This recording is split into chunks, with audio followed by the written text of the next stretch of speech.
This is English 201, Week 3, Part 9. I'm on the bottom of page 3, last full paragraph. So why did his sister not go and join the others? Well, she had probably only just got up and had not even begun to get dressed. And why was she crying? Was it because he had not got up and had not let the chief clerk in? Because he was in danger of losing his job? And if that happened, his boss would once more pursue their parents with the same demands as before. There was no need to worry about things like that yet. Gregor was still there and had not the slightest intention of abandoning his family. For the time being, he just lay there on the carpet, and no one who knew the condition he was in would seriously have expected him to let the chief clerk in. It was only a minor discourtesy, and a suitable excuse could easily be found for it later on. It was not something for which Gregor could be sacked on the spot. And it seemed to Gregor much more sensible to leave him now in peace instead of disturbing him with talking at him and crying. But the others didn't know what was happening. They were worried. That would excuse their behavior. The chief clerk now raised his voice. "Mr. Samsa," he called to him, "what's wrong? You barricade yourself in your room, give us no more than yes or no for an answer. You are causing serious and unnecessary concern to your parents, and you fail, and I mention this just by the way, you fail to carry out your business duties in a way that is quite unheard of. I am speaking here on behalf of your parents and of your employer, and really must request a clear and immediate explanation. I am astonished, quite astonished. I thought I knew you as a calm and sensible person, and now you suddenly seem to be showing off with peculiar whims. This morning, your employer did suggest a possible reason for your failure to appear. It's true. It had to do with the money that was recently entrusted to you, but I came near to giving him my word of honor that that could not be the right explanation. But now that I see your incomprehensible stubbornness, I no longer feel any wish whatsoever to intercede on your behalf. And nor is your position all that secure. I had originally intended to say all this to you in private, but since you caused me to waste my time here for no good reason, I don't see why your parents should not also learn of it. Your turnover meaning his job, has been very unsatisfactory of late. I grant you, it is not the time of year to do especially good business. We recognize that, but there is simply no time of year to do no business at all, Mr. Samsa. We cannot allow there to be. But, called Gregor, beside himself and forgetting all else in the excitement, I'll open up immediately, just a moment. I'm slightly unwell, an attack of dizziness. I haven't been able to get up. I'm still in bed now. I'm quite fresh again, though. I'm just getting out of bed. Just a moment. Be patient. It's not quite as easy as I'd thought. I'm quite all right now, though. It's shocking what can suddenly happen to a person. I was quite all right last night. My parents know about it, perhaps better than me. I had a small symptom of it last night already. Well, they must have noticed it. I don't know why I didn't let you know at work, but you always think you can get over an illness without staying at home. Please, don't make my parents suffer. There's no basis for any of the accusations you're making. Nobody's ever said a word about me. A word to me about any of these things.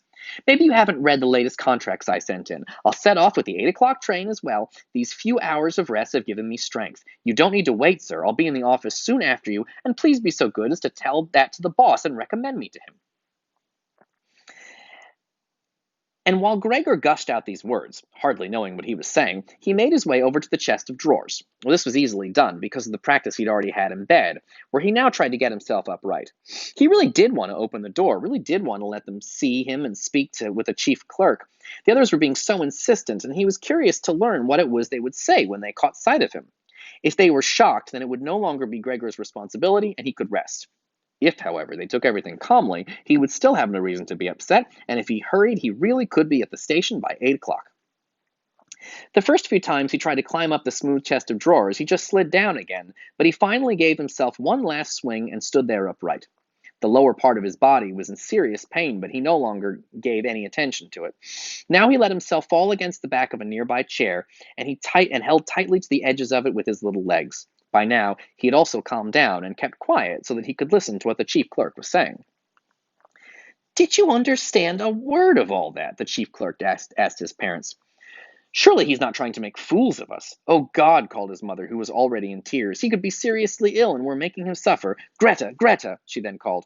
"Mother," his sister called from the other side. They communicated across Gregor's room. "You have to go for the doctor straight away. Gregor is ill. Quick, get the doctor. Do you hear the way Gregor spoke just now? That was the voice of an animal," said the chief clerk, with a calmness that was in contrast with his mother's screams. "Anna, Anna," his father called into the kitchen through the entrance hall, clapping his hands. "Get a locksmith here now." And the two girls, their skirts swishing, immediately ran through the hall, wrenching open the front door of the flat as they went. How had his sister managed to get dressed so quickly? There was no sound of a door banging shut again. They must have left it open. People often do in homes where something awful has happened. Gregor, in contrast, had become much calmer. So they couldn't understand his words anymore, although they seemed clear enough to him, clearer than before. Perhaps his ears had become used to the sound. They had realized, though, that there was something wrong with him and were ready to help. The first response to a situation had been confident and wise, and that made him feel better. He felt that he had been drawn back in among people, and from the doctor and the locksmith he expected great and surprising achievements, although he did not really distinguish one from the other. Whatever was said next would be crucial, so in order to make his voice as clear as possible, he coughed a little, but taking care to do this not loudly, even though this might well sound different from the way that a human coughs, and he was no longer sure he could judge this for himself. Meanwhile, it had become very quiet in the next room. Perhaps his parents were Perhaps his parents were at the table whispering with the chief clerk, or perhaps they were all pressed against the door and listening. Gregor slowly pushed his way over to the door with the chair. Once he Once there, he let go of it and threw himself into the door, holding himself upright against it using the adhesive on the tips of his legs. He rested there a little while to recover from the effort involved, and then set himself the task of turning the key in the lock with his mouth. He seemed unfortunately to have no proper teeth. Well, how was he, then, to grasp the key? But the lack of teeth was, of course, made up with a very strong jaw. Using the jaw, he was really able to start the key turning, ignoring the fact that he must have been causing some kind of damage as brown fluid came out of his mouth, flowed over the key, and dripped onto the floor. Listen, said the chief clerk in the next room. He's turning the key. Gregor was greatly encouraged by this, but they all should have been calling for him, and his father and mother too. Well done, Gregor, they should have cried. Keep at it! Keep hold of the luck! And with the idea that they were all excitedly following his efforts, he bit on the key with all his strength, paying no attention to the pain he was causing himself.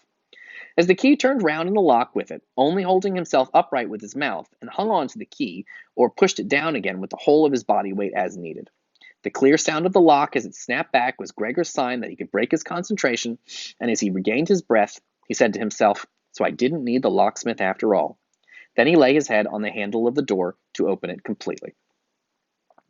Because he had to open the door in this way, it was already wide open before he could be seen. He had to slowly turn himself around one of the double doors, and he had to do it very carefully if he did not want to fall flat on his back before entering the room.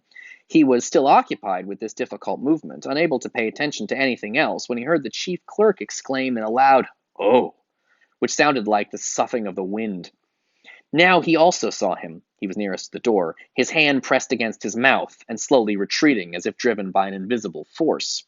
Gregor's mother, her hair still disheveled from bed despite the chief clerk's being there, looked at his father.